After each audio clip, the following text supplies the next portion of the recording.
Hello, welcome back to the channel. Today I'll be taking you through how to demolish the caro can defense. Come out of the game and you're called Big Daddy. I hope you go ahead and subscribe, like and comment to support the channel. Look at how to demolish the caro can defense. And caro can defense arises after e4, c6. So here I recommend we begin with knight f3. After d5, we play knight c3, the two knights attack. And after d4, then we play knight e2, attacking the pawn which is on d5. So black has to respond accordingly. So after c5, then we play d3. Now, if black takes the pawn on c3, we can take it back with our knight and we can proceed. So in this position, majority of the black players take more space in the center by playing d3. Here, I recommend we begin with knight f4. So in this position, you see the bishop and knight are attacking the pawn, which is on d3. So black may want to protect the pawn by playing c4. After c4, the next move of white is going to take all the pawns which are in the center. So white will play check after bishop d7, queen takes c4, and after knight c6, bishop takes d3.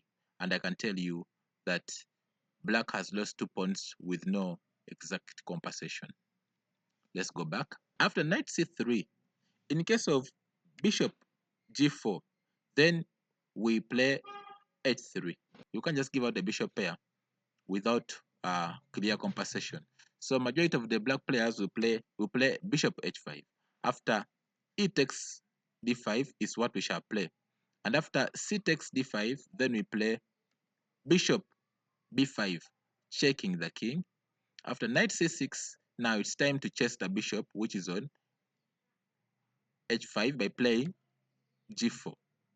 After bishop g6, now we have to go ahead and play h4, threaten to play h5 and harass the bishop which is on g6. So here black will play h6, trying to create a bishop can run to. Then here we play e5. So we are attacking the bishop at the same time attacking the knight. So black has to defend by playing rook c8. And after queen f3, we are attacking that pawn once again by the knight and the queen. After e6, defending the pawn, then we play h5. After queen c7, counter-attacking the knight which is in the center, then we play knight takes g6. After f takes g6, in one of my online games, here in this position, I continued with pawn takes g6.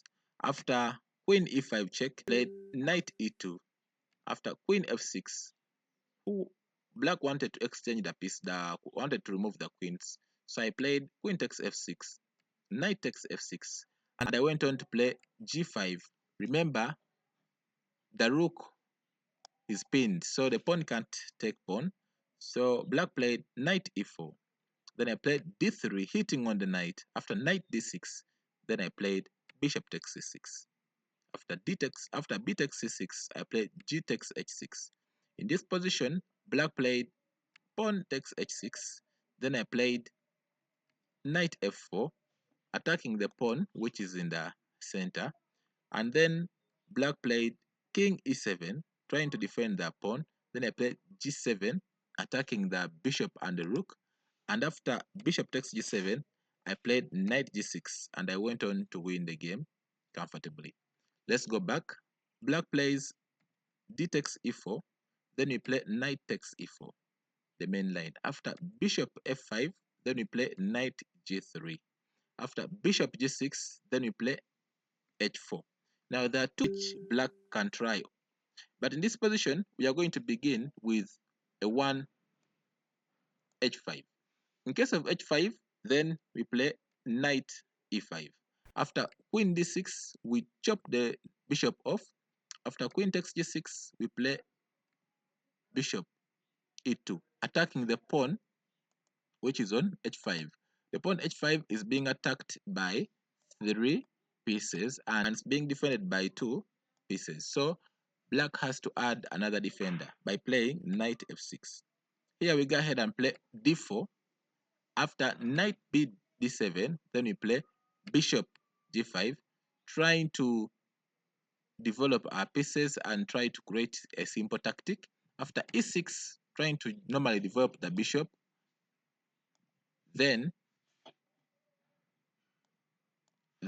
we play bishop d3. This one makes black lose a piece because the queen is being attacked, and the only way they can try to create space for the queen is giving back material, which makes us win the game easily. Let's go back.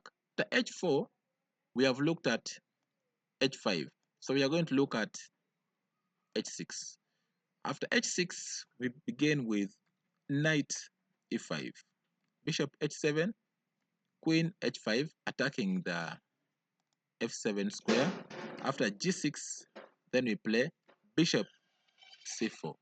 So in case pawn takes queen, then we play bishop takes f7 and checkmate. So in this position, black always plays e6. Then after queen e2, has to protect this pawn which is on f7. So in case black plays knight f6, then we go ahead and play knight times f7. And after knight times f7, if forking the queen and the rook, in case king takes f7, then this is checkmate in 3.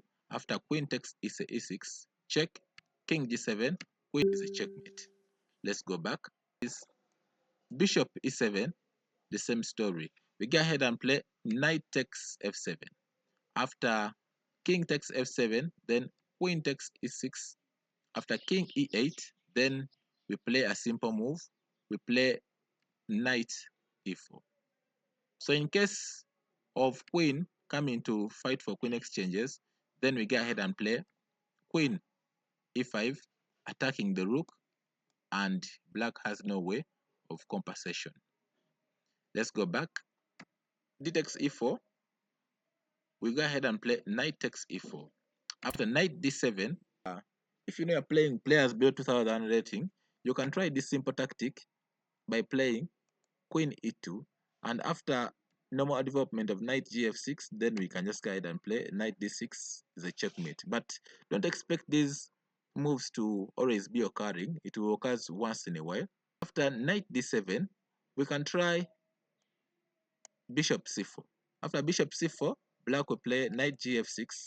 Then here we deviate by playing knight e g5, attacking the pawn which is on f7. So after e6, then we play queen e2. Now the same thing happens. Now in one of my online games, my opponent played h6. Then I played knight takes f7. After king takes f7, I played queen takes e6, king g6, bishop d3, check. After king h5, then I played queen h3, was a checkmate. Let's go back. Bishop e7, then we play knight takes f6 once again. After king f7, then queen takes e6. After king g6, queen f7 check, king f5, bishop e6. After king e4, then we give them a very brilliant and simple checkmate with the pawn by playing d3, and this is a checkmate. Thank you for watching. Hope you learn and implement what you have learned in this video. Please go ahead, like, subscribe, and comment to support the channel. Thank you so much.